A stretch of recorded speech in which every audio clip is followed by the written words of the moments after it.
자, 이제 80페이지까지 도달을 했는데 날씨가 많이는 아니고 조금 쌀쌀해졌네요.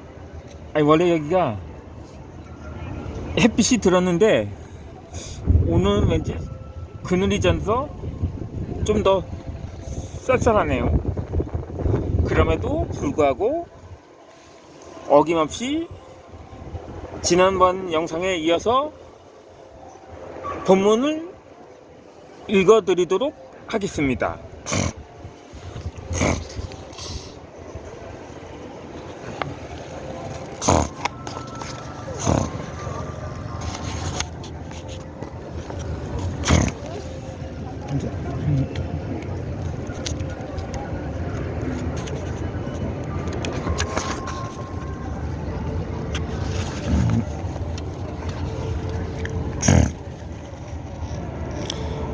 우리의 시대보다 더 행복했던 시대의 인류는 자기 자신을 가리켜 감히 호모사피엔스, 합리적인 생각을 하는 사람이라고 불렀다.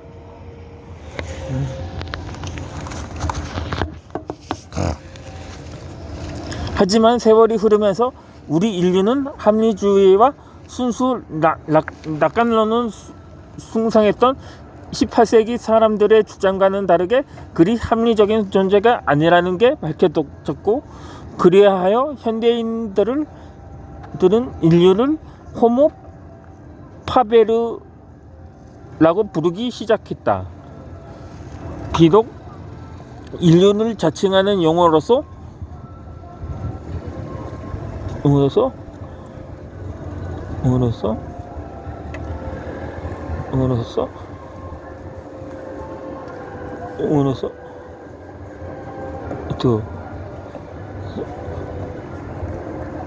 선모 루덴스를 인류 자칭 용어의 리스트에 등재시키고자 한다.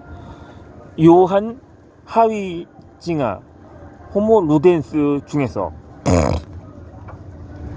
이에 필자는 글 쓰는 인간이라는 의미의 호모 스크립투스라는 인류 자칭 용어를 제창하고자 한다. 모든 인간의 행위를 놀이라는 측면에서 볼 수 있을지도 모른다. 하지만 어떤 사람들은 놀이라고 부르는 것을 품격이 떨어진다고 생각하기도 한다. 하지만 이러한 결론을 쉽게 내버리고 이러한 의식을 가지고 있는 사람에게는 절대로 호모 루덴스라는 말을 할 수가 없을 것이다. 하지만 인류의 본질 속에는 거부할 수 없는 논리적인 요소가 담겨 있다고 그는 주장한다. 결국 놀이라는 개념은 문화라는 개념으로 이어지기에 이 두 가지를 통합하려고 그는 이 책을 썼다고 말하기도 한다. 필자 역시 이와 다르지 않다. 인류가 알게 모르게 본질적으로 행동하는 SNS는 결국 글쓰기라는 문화를 부추기고 있고 그것이 문화라는 개념으로 이어지게 해준다.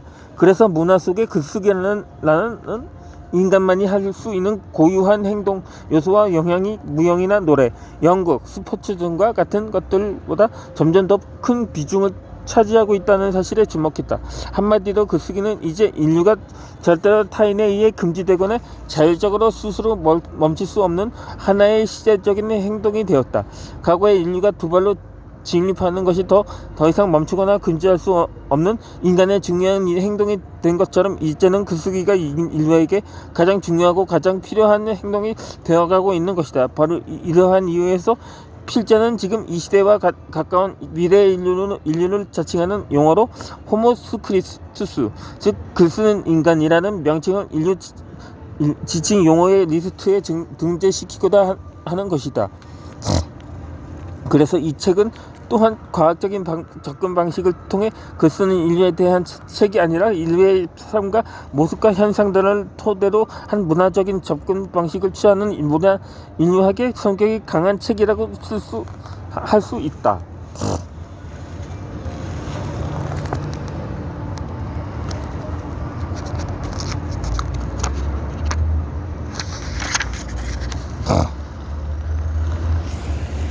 글쓰기는 이제 인류의 삶의 양식 중에서 절대로 생각하거나 멈출 수 없는 하나의 고유한 양식이 되어버렸다.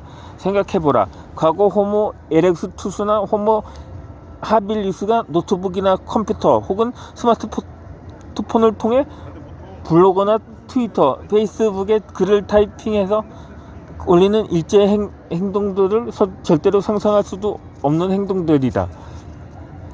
하지만 지금 인류에게 이러한 행동들은 밥 먹고 잠을 자고 사랑을 나누고 공부를 하고 일을 하는 것을 제외하면 가장 많이 하는 행동이 되었다.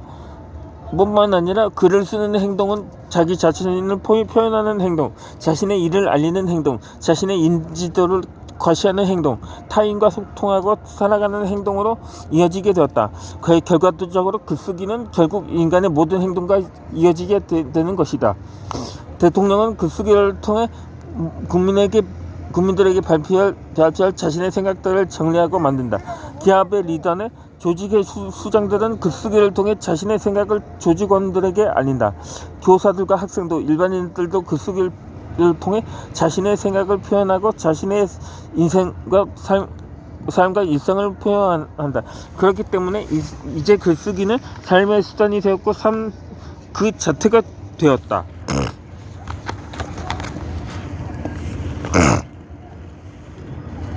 매일 글을 쓰는 신인류의 모습들. 한국 사회에서도 글쓰기 붐이 일어나고 있다. 이것은 지금 현 시대의 추세를 그대로 잘 반영하고 있는 것이다. 하지만 한국 사회는 글쓰기에 대해 매우 후진성을 아직까지 또 면치 못하고 있다는 것 또한 현실이며 사실이다. 주간조선 2255호의 실린 기사에 따르면 한국은 한마디로 글쓰기 후진국이라는 것이다. 그 근거로 한국과 미국의 대학의 글쓰기 전담 교원 수를 비교해보면 미국 캘리포니아 주립대에는 전교생이 1만 5천 명 정도인데 글쓰기 전담 교원 수가 40명이지만 한국의 대부분의 종합대학의 글쓰기 전담 교수는 서너 명인 경우가 허다하다는 것이다. 심지어 명문대라고 하는 어떤 대학교에는 단 한 명의 글쓰기 전담 교원도 없다는 것이다. 그런데 이러한 사실이 매우 중요한 의미를 부여하고 있는 이유는 무엇일까?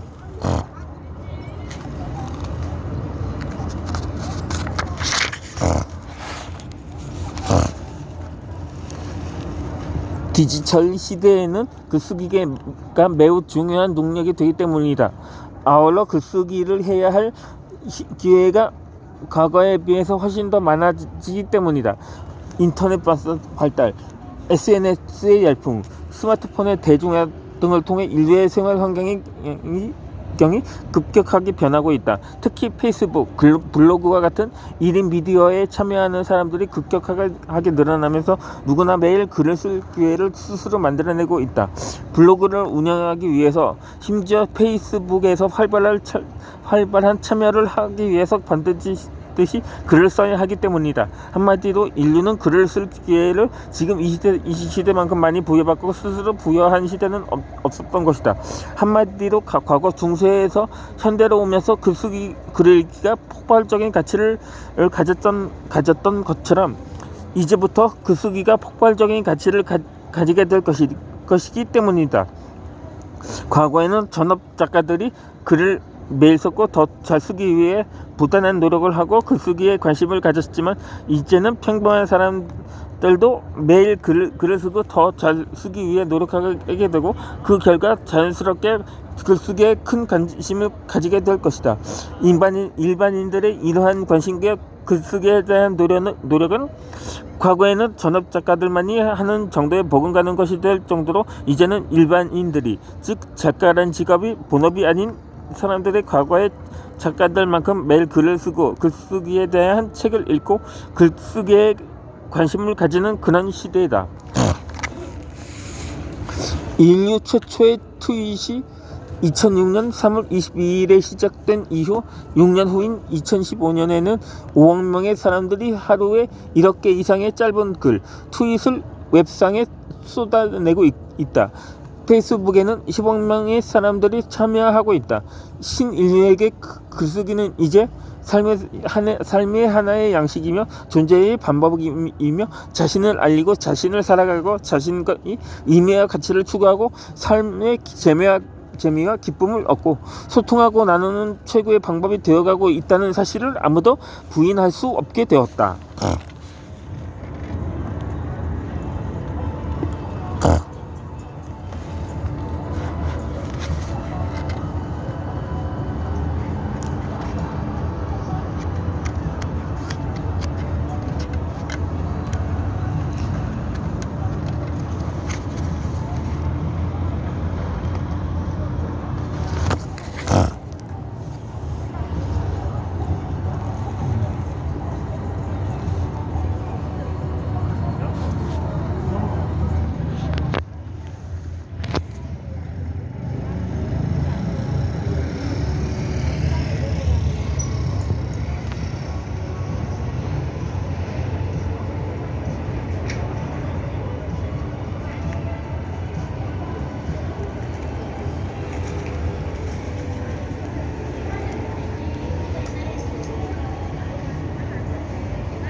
제가 바람까지 불고 약간 좀 쌀쌀하다 못해 추운 기운이 들어서 자리를 이동하도록 하겠습니다.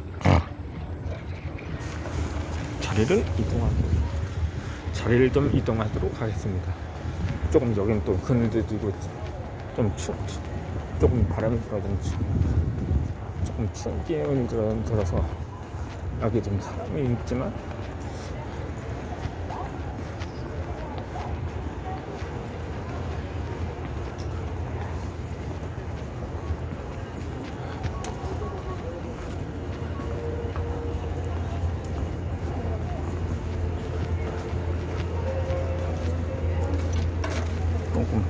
좀 바람도 불고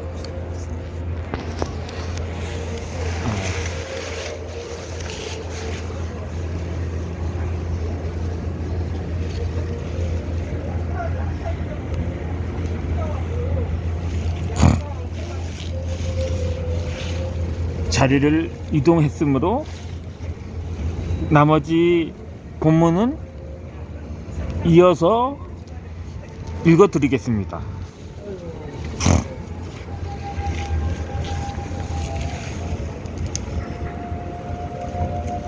뒷단이 좀 툭툭 떠드니까 약간 좀